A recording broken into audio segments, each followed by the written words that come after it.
You are watching Fact India News. कौशल भारत कुशल भारत कार्यक्रम के अंतर्गत नई दिल्ली में मुख्य अतिथि के रूप में बोलते हुए केंद्रीय राज्य मंत्री रामदास अठावले ने कहा कि जो कार्य अशिक्षित विकलांग महिला पुरुषों के उत्थान व कल्याण तथा प्रधानमंत्री की योजनाओं को पूरा करने के लिए लुब्स संस्था द्वारा किए जा रहे हैं, उनमें मेरा पूरा सहयोग रहेगा। आइए देखते हैं क्या कुछ कहा अठावले ने।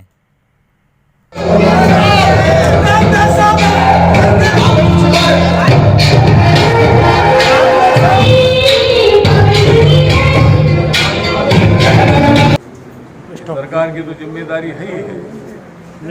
भारत के नागरिक के नाते हमारी भी कोई जिम्मेदारी होती है।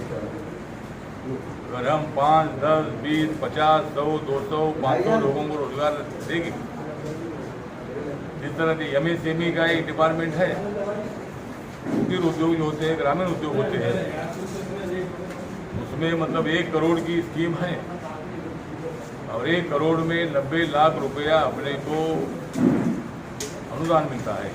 खाली 10 लाख रुपए अपना भरना पड़ता है। 1 करोड़ की फैक्ट्री, छोटी सी फैक्ट्री अगर हम गांव में लगाते हैं तो 200, 400, 500 लोगों को रोजगार दे सकते हैं। बहुत सारे मेरे मंत्रालय की वेंचर कैपिटल फंड की स्कीम है शेड्यूल कास्ट के लिए, उसमें 20 लाख रुपए से लेकर 15 करोड़ तक 75% पैसा हम दे देते हैं।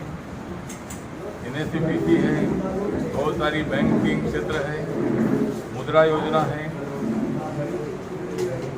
स्टार्टअप इंडिया है। ऐसी कई योजनाओं का जो फायदा है, ये फायदा उठाने के लिए, ग्रामीण लोगों को रोजगार उपलब्ध कराने के लिए सरकारी स्कीमों का फायदा उठाना चाहिए। इसके लिए हमारे फकरे आलम गुड्डू जी बहुत एक्टिव है।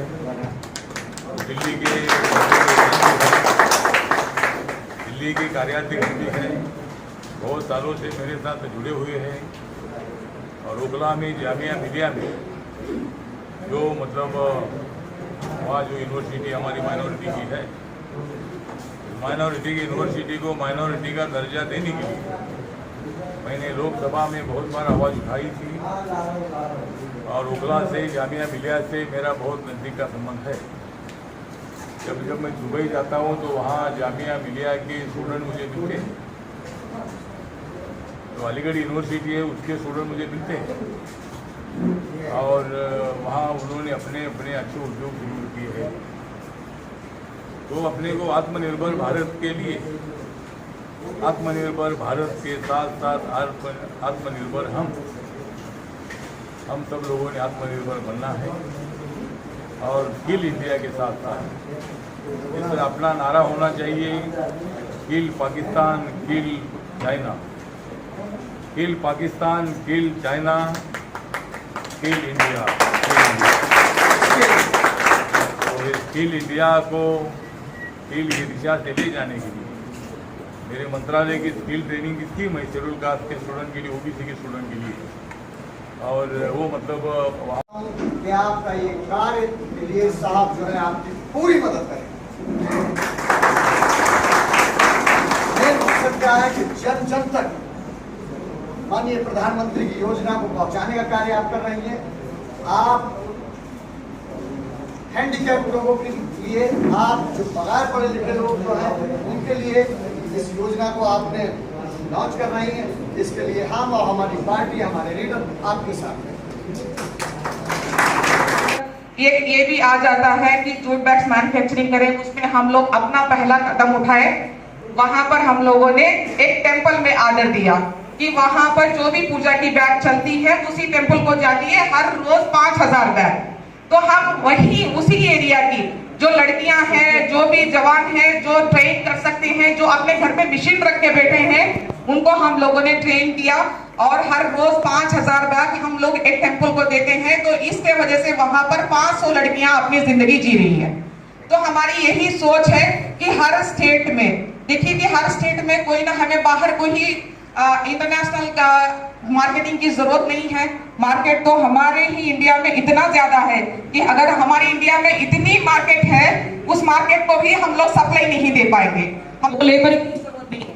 जो पढ़ा लिखा नहीं है, हैंडीक्राफ्ट है, उसके लिए भी हम लोग ट्रेन कर सकते हैं और उसके लिए भी हम लोग अपना अपॉर्चुनिटी दे सकते हैं। यहाँ पर मेन प्रॉब्लम ये हो रहा है कि हमें जो वर्कर और ओनर की जो भी सेटिंग हो रही है, जो वर्कर ओनर का जो इक्वेशन जो भी दोनों के बीच में जो है दरार में, उस हम लोग पहले उसको हटाना चाहते हैं। ये चाइना का सिस्टम ये है, यहाँ कोई वर्कर और ओनर का सिस्टम ज्यादा नहीं होता, वहाँ सिस्टम होता है कम्युनिकेशन का, सब कुल मिलके कोऑपरेटिव सिस्टम होता है। उस कोऑपरेटिव सिस्टम के वजह से आज चाइना में जितने गवर्नमेंट अपॉर्चुनिटीज है उन सबको ये यूज करके ना आज अपना मटेरियल इतना सस्ता बनाया। तो हमारी भी यही सोच है कि हमारी भी यही मांग है और हमारा यही रास्ता है कि हम लोग इस सिस्टम को बढ़ाते जाए, कोऑपरेटिव सिस्टम को आगे लेके जाए और मार्केटिंग सिस्टम को डेवलप करने के लिए ऑर्गेनाइजेशन अपनी सारी ताकत लगा रहा है। ऑर्गेनाइजेशन मार्केटिंग डेवलपमेंट कर रहा है, मटेरियल सप्लाई का डिजाइनिंग कर रहा है, एट द सेम टाइम हम लोग वेल एजुकेटेड और वेल ट्रेन्ड वर्कर को बनाने की भी कोशिश कर रहे हैं। ये प्रोग्राम हम लोगों ने एक अच्छे पर्पस पे रखा है कि जो नरेंद्र मोदी जो स्किल इंडिया में जो है make in India, made in India product को जो बढ़ाना है और चाइना का जो प्रोडक्ट है, सारी प्रोडक्ट को हम लोगों को बैन करना है और हमारा इंडिया का प्रोडक्ट ऐसे करके सारी दुनिया में उस वजह से उन्होंने जो कार्यक्रम शुरू कर चुके हैं, उस कार्यक्रम में हम लोग एक भाग बन जाए।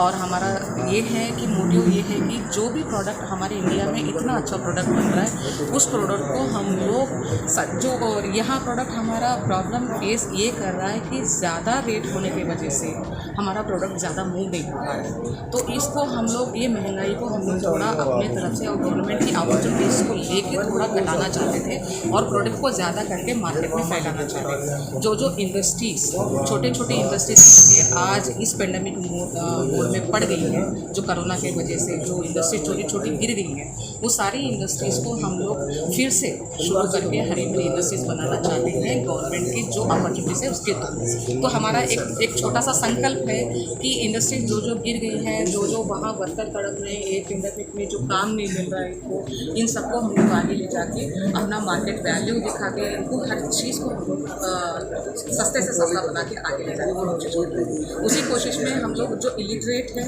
और फिजिकली हैंडीकैप है, ये ना समझे कि हैंडीकैप को हम लोग समझते हैं कि ताकत नहीं है, लेकिन हैंडीकैप में हमसे भी ज़्यादा ताकत होती है, वो कुछ काम करने की इच्छा रखता है। तो इनको सही रूट नहीं मिलता, तो वो रूट हमारा ऑर्गेनाइजेशन बनना चाहता है। तो वो रूट हम लोग दिखाएंगे, उनको वेल ट्रेन करेंगे। अगर उनका टेक्सटाइल्स का उनमें एंट्री करने की कोशिश कर रहे हैं या फूड प्रोसेसिंग में जाने की कोशिश कर रहे हैं, या कोई किसान है एग्रीकल्चर फेस में कर रहा है, तो उनको सही रूट जो नहीं मिल रहा है, जो गवर्नमेंट की अपॉर्चुनिटी वहाँ तक नहीं पहुँच रही है, वो बीच में ही जैसे रुक रहा है, उन सारी चीज़ों को अभी ऑर्गेनाइजेशन के माध्यम से हमारी हेल्प करने की कोशिश है कि सब लोग आगे जाएँ, मेक इन इंडिया प्रोडक्ट को हम लोग आगे लेके जाएँ। अगले 10 सालों में हमारा इंडिया स्किल इंडिया ये एजुकेशन ऐसे होता है। मैं आपको बताऊं कि स्किल एजुकेशन जो भी इंडस्ट्री लगाया जा रहा है, जो भी काम कर रहा है, छोटा सा आप लोग हम देखेंगे, छोटा सा एक दुकान पे लेके बैठ रहा है, जो टाइलर का भी शॉप लेके चले हम लोग, कि उसकी छोटी सी आमदनी होती है, आसपास का जो रेडीमेड का ज़माना हो गया है, तो उसको काम नहीं मिल रहा है। क्यों काम नहीं मिल रहा है? क्योंकि वो वेल एजुकेटेड नहीं है उसके स्किल में। तो हम लोग उसको स्किल डेवलपमेंट ज़्यादा दिखाना। देखिए, सबसे बड़ी बात यह है कि वज़ीर आज़म की कुछ परियोजनाएं हैं जो कि अभी ग्राउंड पे नहीं आते और ना ही पब्लिक को पता है उसके बारे में। तो उसको ग्राउंड पे लाने के लिए ये मेहनत की जा रही है। सबसे मेन चीज़ क्या है कि जो एक हैंडीकैप्ड आदमी है और बगैर पढ़ा लिखा है, उसके घर तक रोज़गार हम कैसे पहुँचाएं, ये वज़ीर आज़म की बहुत अच्छी सोच है। दूसरी चीज़ कि कुछ डिपार्टमेंट्स के अंदर, खासकर टेक्सटाइल मिनिस्ट्री के अंदर, कुछ ऐसे बजट्स होते हैं जो कि हम NGOs को प्रोवाइड कर सकते हैं। उसके तहत ट्रेनिंग के लिए हैंडीकैप्ड लोगों के लिए, बगैर पढ़े लिखे लोगों की ट्रेनिंग के नाम पर पैसा आता है और उसके वजह से क्या होता है कि जो हमारा रॉ मटेरियल है वो भी हमें सस्ता मिलता है और हमारी लेबर जो है वो भी सस्ती हो जाती है। तो जो हमारे मार्केट में जो प्रोडक्ट पहुंचेगा तो एक आम आदमी को वो सस्ते रेट में मिलेगी। तो इसमें क्या है कि इसमें आवाम का भी फायदा है और मुल्क का भी फायदा है। ये आपको बताया कि जब एक आदमी के पास में रोजगार ही नहीं, उसको रोजगार घर बैठ कर के मिलेगा, तो जाहिर सी बात है कि वो कम पैसे में हमारे लिए काम करेगा। हमारे चैनल को सब्सक्राइब करें, वीडियो को लाइक और शेयर करें, बेल आइकन बटन जरूर प्रेस करें ताकि इस तरह की हर खबर आप तक पहुंचती रहे।